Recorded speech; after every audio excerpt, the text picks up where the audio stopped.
At the end of Paul's final epistle, he gives a list of names. Some of these names we've seen before, some only once or twice, and some we have never seen before. Eubulus, Prudence, Linus, Claudia. Who are these people? The truth is we don't know. But when Paul was in his final days waiting to die, they were on his mind. They left an impact on him. You can read more about this in 2 Timothy chapter 4. Now fast forward the clock 1,700 years later. A quiet, unassuming pastor who can hardly see and holds his sermon notes like this to his face preaches a sermon on hell. A group of young men in college start a Bible study. Their founder ends up becoming a minister, and not long, just a few years in, his career completely collapses. It folds in on itself, fell apart instantly. And as he's on a boat on his way back home, he's going through a storm. And also on this boat is a small little family praying and singing hymns. His life is forever changed by this, and he would become born again. In his own words, his heart was strangely warmed.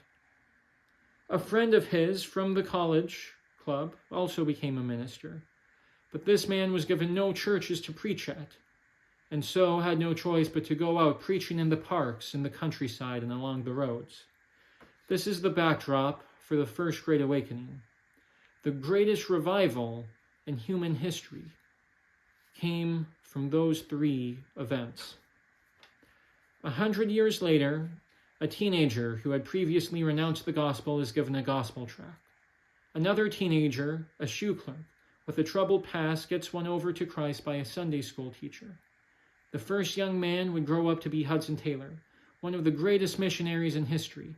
The second young man would grow up to be D.L. Moody, one of the greatest evangelists in history. Do not despise the day of small things. Zechariah 4:10. Take heed and have hope from this. If only one little soul is affected by your actions, then it is all worth it. You may even be changing the world itself, for all you know, the course of human history. And if no one ever notices it, and the public will never ever acknowledge it, then I want you to remember this. Your God who is in heaven sees it, he notices it, and will remember it for all of eternity. This is the Progressing Pilgrim. God bless. I'm signing off.